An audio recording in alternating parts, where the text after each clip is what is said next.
भाइयों की जगह है। शुजात बड़ा भाई है। मेरा बचपन इस घर में गुजरा है सारा, और मैंने सियासत की इब्तदा भी चौधरी ज़हूरुल्लाह साहब के साथ इसी घर से की। और एक बड़े बाप का बड़ा बेटा है चौधरी शुजात हुसैन, अल्लाह उसको नबी के सदक़े में सेहत दे।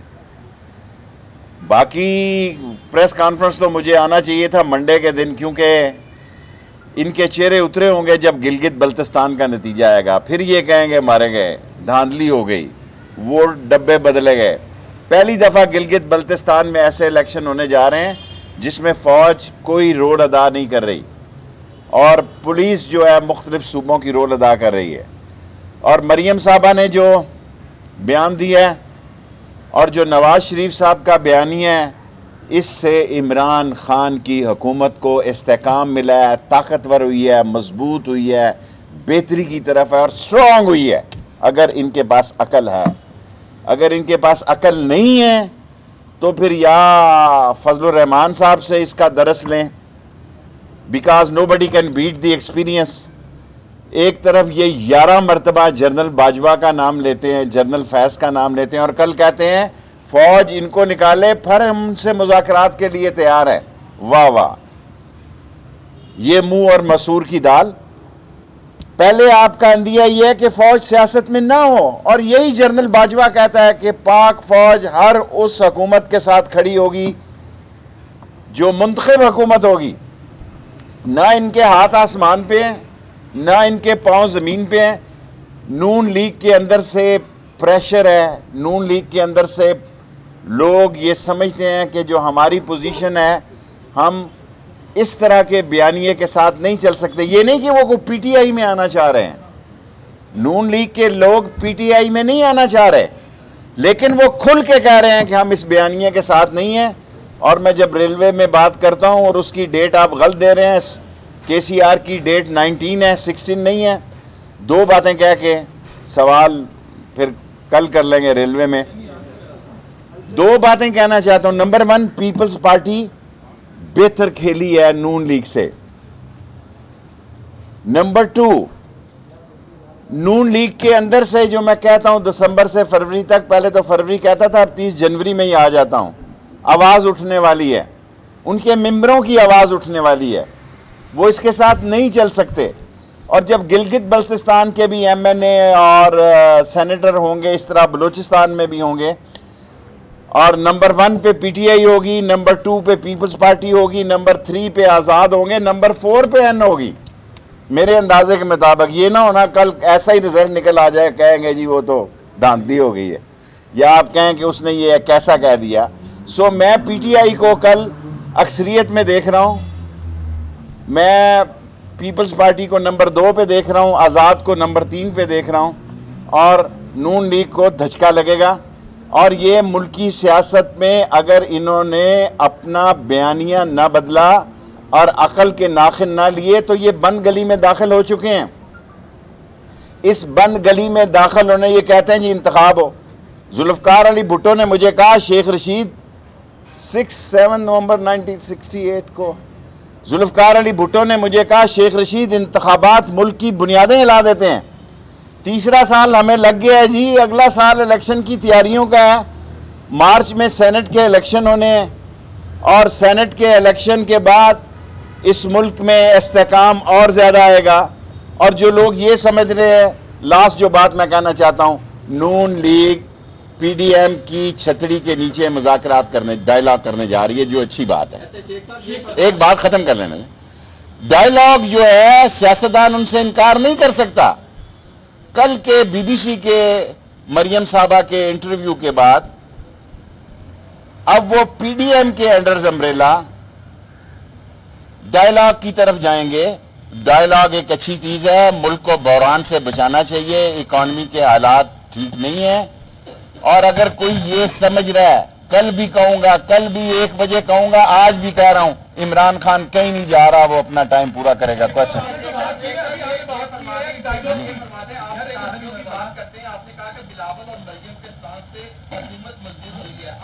बिलावल से नहीं कहा, मैंने कहा नवाज शरीफ। और प्लीज, नवाज शरीफ और बेनजीर ने जो फौज के खिलाफ बयानिया दिया है, पहले उन्होंने फौज को एक ऐसा जुमला, ऐसी सूरत हाल कही जो मैं कहना भी नहीं चाहता लाइव चैनल पे।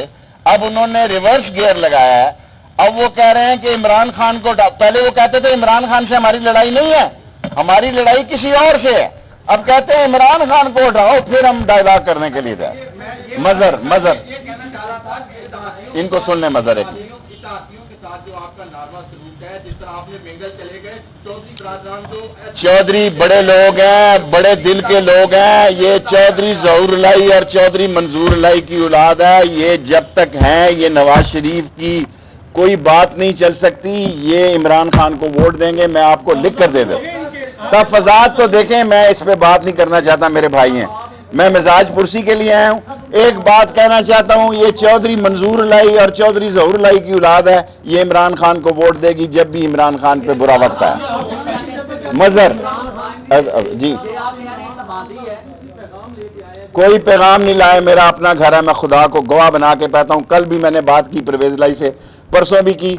मैं मंडे को आना चाहता था ताकि गिलगित के इलेक्शन हो चुके हैं। इन्होंने कहा आपका घर है, जब मर्जी आ जाओ, मैं आज ही आ गया। और मेरे साथ तहफ़्फ़ुज़ात तो कोई है ही नहीं है। बताइएगा कि इमरान खान जो इत्तेहादियों को लिफ्ट नहीं करवा रहे, कुछ बोलते हैं उस हवाले से। शेख साहब तो कहते हैं अपोजिशन में डिवीजन है, क्या इत्तेहादियों और हुकूमत में डिवीजन है या नहीं? आपके मामले को लेकर मोहम्मद सिलाही की वजारत का मसला। आज मैं यहाँ होस्ट भी हूँ और यहाँ आज मैं मेहमान भी हूँ और मेज़बान भी हूँ। आखिरी 5 सवाल कर लें जी। मजर, ये छोटी सी बात है, मेरी बात सुनो। मेरे से, मेरी सियासत से परवेज लाई, शुजात लाई का घर बड़ा घर है। आप बड़े दिल से सोचें, ये छोटी छोटी बात। लास्ट सेकंड लास्ट, इंशाअल्लाह महंगाई इमरान खान खत्म करने जा रहा है। महंगाई, चीनी और आटे की कीमत कम होगी, इस पे काम हो रहा है।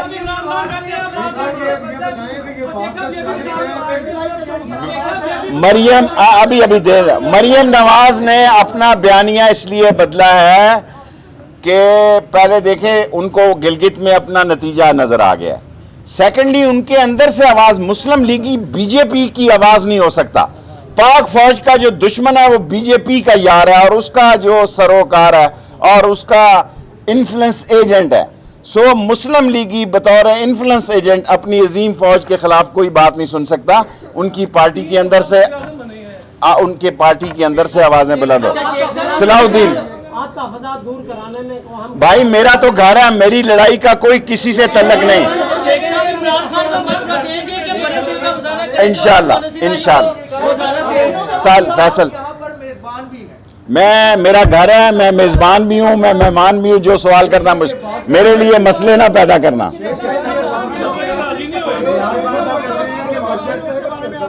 जी सर, भाई इन्होंने क्या कह दिया, इधर से बात देखें। जरदारी, आसफ जरदारी छठा बैरी बेड़ा है। उसने मफादात और सुलह की सियासत कोलंबिया, ऑक्सफर्ड, हैले, एसेक्स से उसने ताश छाती के साथ लगा के खेलता है। वो खेल गया है और इन नून लीग वाले लोगों को समझ नहीं आई, ये फंस गए हैं। ना इनके हाथ आसमान पे हैं, ना पांव ज़मीन पे हैं। आसफ जरदारी ने अपने लिए कुशन पैदा किया है और इन्होंने अपने लिए मसले पैदा किए हैं। ये उसी GHQ की गेट नंबर 4 की पैदावार हैं। ये चूसनियाँ, फौजी चूसनियाँ चूस के यहाँ पहुँचे। ये फौजी झूलों में झूले लेके यहाँ पहुँचे। ये डॉर्चेस्टर होटल के नीचे गाड़ियों का रंग शिनाख्त कर रहे थे। जब इनके वालिद मोहतरम अल्लाह उनको जन्नत नसीब करे, उन्होंने फ़ोन किया कि आप एक्साइज एंड टैक्सेशन के मिनिस्टर बनने जा रहे हैं। इनकी सियासत है क्या? फौज के गेट नंबर 4 से पहले अगर सारे लाहौर को चैलेंज है, एक इनकी खबर अखबार से निकाल के बताएं कि मोहम्मद नवाज शरीफ काउंसलर जाती उमरा ने यह बयान दिया है। Thank you very much. देहाती है और ज़रूरत इस बात की थी कि हमारे अपने किसान को सही प्राइस मिले, जबकि हम 2400 और 2500 यूक्रेन और रूस के किसान को दे रहे हैं, तो अपने किसान को देने में क्या हर्ज है? क्या उनको एहसास प्रोग्राम पे चलाना है अपने किसान को? और इसीलिए हमने ये असम्बली के अंदर पास किया और सिंध ने फॉलो किया, सिंध ने कर भी दिया। तो 18वीं तरमीम के बाद ये है ही सूबे के पास, वफाक के पास नहीं है। इसलिए हमने सारा सोच समझ के फ़ैसला किया और यूनानिमस फ़ैसला था पूरे हाउस का। और हमने पंजाब हुकूमत को और चीफ सेक्रेटरी को लेटर भी लिख दिया है कि विद इन 15 डेज़ हमें वो रिपोर्ट करें कि उन्होंने अब तक क्या इम्प्लीमेंटेशन की है। क्योंकि देखें, जो किसान है हमारा, अगर वहाँ वो खुशहाल होता है तो उस रूरल एरिया में क्या हम चाह रहे हैं कि उनको भी बेकार किया जाए और वो शहरों का रुख करें। और अगर वहाँ उन्हें देखें, आप ख़ुद अंदाज़ा करें कि उसने तालीम, उसने दवाई, उसने कोई शादी करनी, सारा कुछ 12.5 एकड़ से नीचे अगर इतनी बड़ी आबादी है तो उसकी तो कमाई ये है। और अगर हम इंसेंटिव देते हैं तो उसने कोई जगह नहीं छोड़नी जहाँ उसने गंदम काश्त नहीं करनी। तो ये वाफर गंदम होगी तो पाकिस्तान के लिए इसमें खैर ही खैर है। और फॉरेन एक्सचेंज भी बचेगा इंपोर्ट करने की बजाय, यहाँ लोग खुशहाल भी हों, फॉरेन एक्सचेंज भी आएगा। और आगे जो मैनेजमेंट बेहतर ना होने से ये सारी चीज़ें सामने आई हैं। तो हमारी तो पूरी कोशिश है और पूरे हाउस ने भी किया है और इंशाल्लाह हर फोरम पर किसान भी जुलूस निकालते रहे हैं। तो हर तरफ से यही आवाज़ है कि ये सही फ़ैसला है पंजाब असम्बली का। बाकी मैं ज़्यादा टाइम नहीं लेना चाहता। मैं शेख साहब